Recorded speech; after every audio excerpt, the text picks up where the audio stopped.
And welcome Saturday morning cartoons, X-Men animated series rewatch and reaction. I'm going to talk about a two-part story called Time Fugitives, centers mostly around Bishop and Cable. So before I do though, remember after this 9:30 Eastern time it drops 30 minutes from now, Batman animated series retrospective as well. And I really need your guys' feedback on what else I could do to maybe fatten up, maybe do a special for Saturday. Should I do something that talks about some of the other cartoons I watched as a kid, or maybe do some sort of how about trying to include some of the commercials, doing something like that, maybe doing it in between the two, maybe between X-Men and Batman, so you kind of have a nice full fluffy 30-40 minutes of content or something like that. I don't know, you guys tell me kind of how you'd like it, or maybe you're not, maybe you're like, yes, these two videos are good enough, I appreciate it.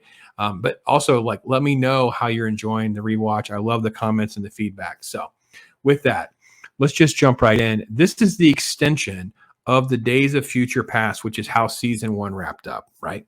And it is truly tremendous. I love the flashback to kind of catches up, and then we kind of get the complexity of the uncanny X-Men universe that up until this point, they just dropped, the new X-Men comic book. We've just gotten X-Force, hence we have Cable.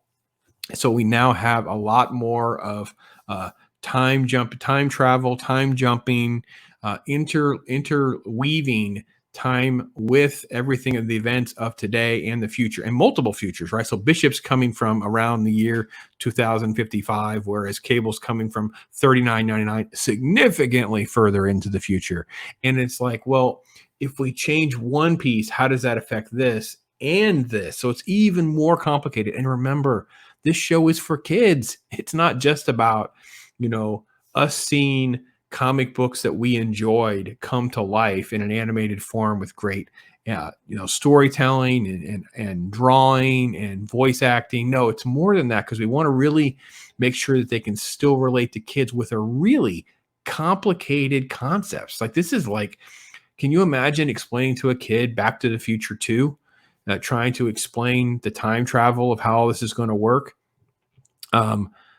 It really is that good. So when we start off, we're with Cable, and he's basically fighting Terminators. Let's just be perfectly honest. Apocalypse has these Terminator robots. He's taking on Cable and his fellow mutants, and when he's going through all this, he doesn't know what to do. There's a massive time disturbance that's happened that both Apocalypse and Cable and others see.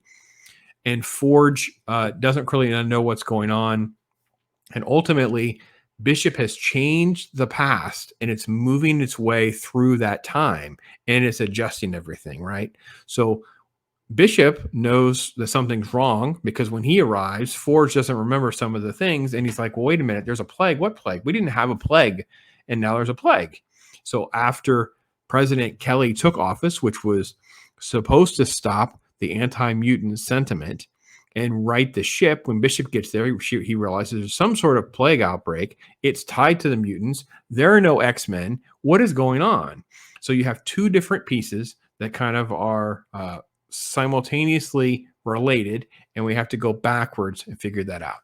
So that's where we go to our current time, with Jubilee being confronted with another one of these, prejudice, friends of humanity, mutant hating nut jobs attacking her, ultimately trying to put the plague into the environment and blame the mutants. And that's what happens. And Jubilee gets blamed and attacked. Storm's there to save the day.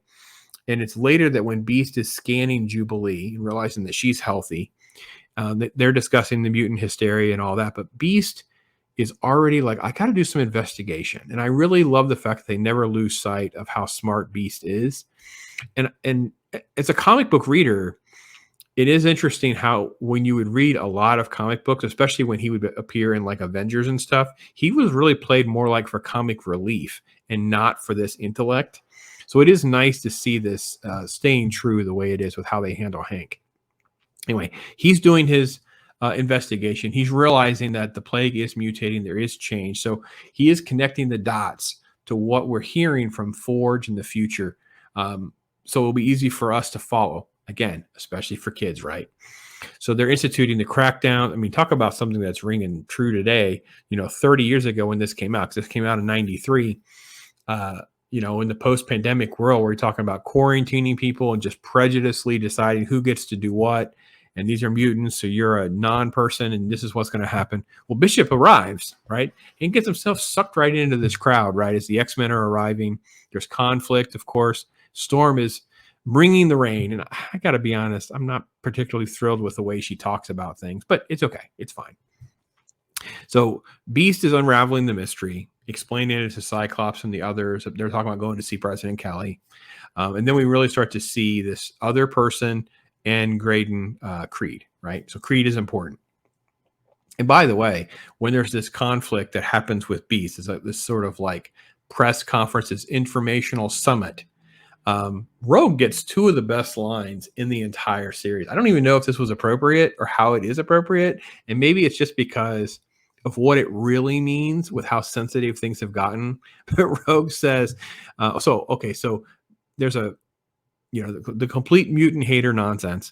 And then Beast like just puts him right in his spot. And then Rogue says, well, that ought to put that Pecker Wood in his place. And I have to admit, I literally laughed out loud when this happened. I had to pause it and play it again, and I had a laugh at this line. It was fantastic. And then when the fight breaks out, she gets to say, don't you rednecks know how to treat a lady? And I'm like, oh my gosh, this was the best. Rogue usually gets very like silly, cheeky Southern drawl type lines, but those two are pretty freaking good. That was really good. Hashtag Peckerwood. Okay, so news conference is breaking out, and Creed has like a little sprayer, and he uses it to try to spray Beast, but instead, because Bishop attacks him, it ends up infecting him. Well, he still blames the mutants, and you have this scene that plays out. So when we cut forward in our timeline, now remember, Bishop is back in time in the current timeline with our X-Men in 93, for example. Cable is in 3999, piecing together that the key is Bishop, doesn't know what to do. And our story continues as it all comes to this culmination in this lab, this big conflict, right? And Jean is sensing all of this, and she knows something is there. Now, I got to be honest. One of the reasons this is an episode, or really we need to take it as two episodes as one story, but really the first episode. This attack sequence, they play the music, they do the da-da-da, and the X-Men are all attacking. It's like a highlight reel for the X-Men. It is fantastic. It's very, very short. I doubt we could even get away with any of this because of copyright claims. I literally had to get the da-da-da sound down to, I think, 4 or 5 seconds. It had to be very, very short, or it would get flagged. It would get claimed. So, and what Disney will do, they'll just claim it and leave it. So you're stuck for like 30 days having this thing hanging out there anyway. Not something I even bother dealing with. So anyway, this is when Apocalypse is revealed. We have the fight. Bishop is destroying everything. And at this point, Cable, realizes that they had to have a plague. So he doesn't know what to do. He has to help Apocalypse, to do all this. Now, I will admit, not a lot of this makes sense. If you're going back in time, if you're saying this is what happens to get to this point, that you had to go back and make this change, but then when you make the change, it doesn't create anything because now you have almost like a second reason or a second story. Without having that sort of spelled out ahead of time, didn't quite buy it. But the explanation is really good. I just wish they had kind of explained some of that a little bit later on. They do it as an actual twist, which again, for kids, it's great, right? And the line is millions must die so that billions can be born, right? And the sun is caught up in all of this. So Cable races back to stop Bishop. And you have sort of a part 2 of the story is basically almost like a parallel episode where Cable now goes back to the exact same time we had in the first episode. And now he's going to combat with Bishop, thinking that if he can stop Bishop, it will fix things. So now you have one alternate future versus the other alternate future. Excuse me. And Bishop has a great line. He says, my future matters as much as yours. Like, listen, I did my part to fix my situation. Why are you attacking me? Right? I'm saving millions. Obviously millions, so billions. Got it. Okay.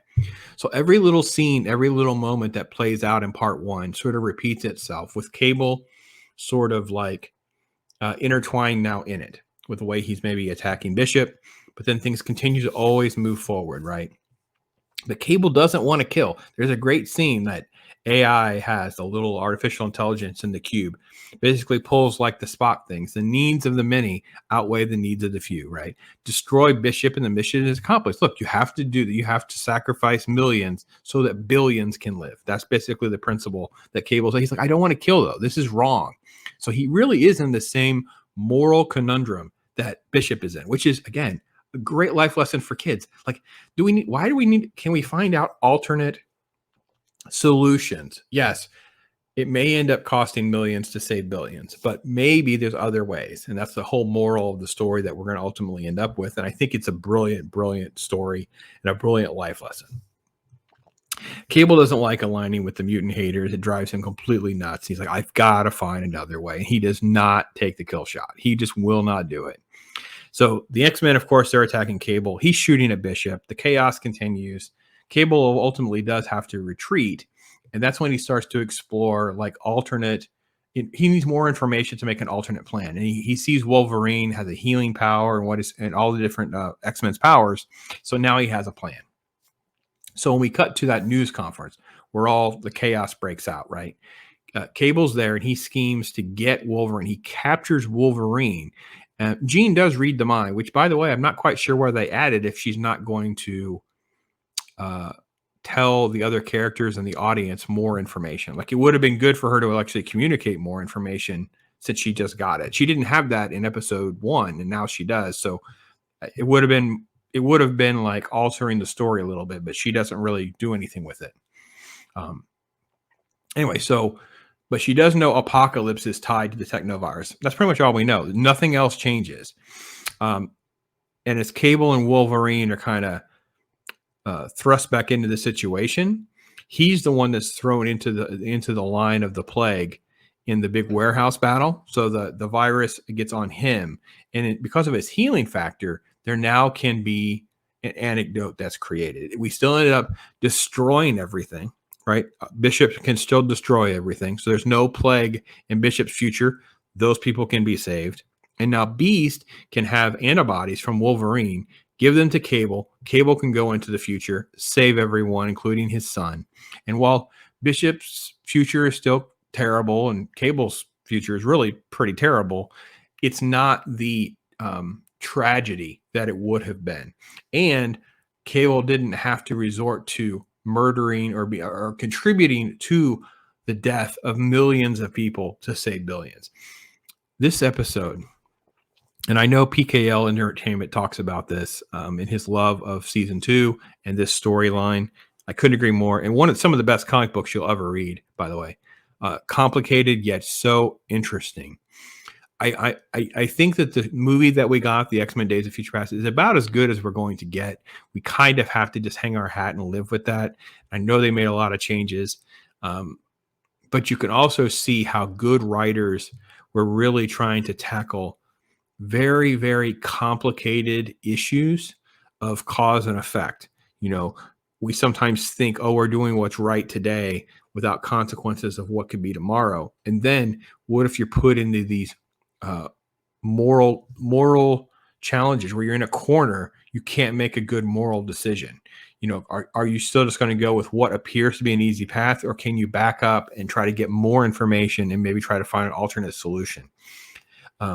All this, again, it's sort of hard to believe with how we treat children's content today, cartoons today, how we adapt comic book material into entertainment today, that this was done in 1993, 30 years ago. And it is so rich and deep and complex and interesting. It's not outdated. The animation is solid. The characters are so unique and interesting. It is truly some of the best that you may ever find, and definitely some of the best of the animated X-Men series. It's just truly extraordinary. So I love hearing from you guys. I know this is long, but I have to sell it. I got to make sure you understand how good this is. Make sure, and I'm sure I'm missing pieces. I'm sure there are other little elements and nuances that you guys will pick up on. But I hope you're enjoying this. I'm loving this and making my week every week where I can talk about X-Men stuff. Thank you so much for being with me. I am Pops. Yeah. Right?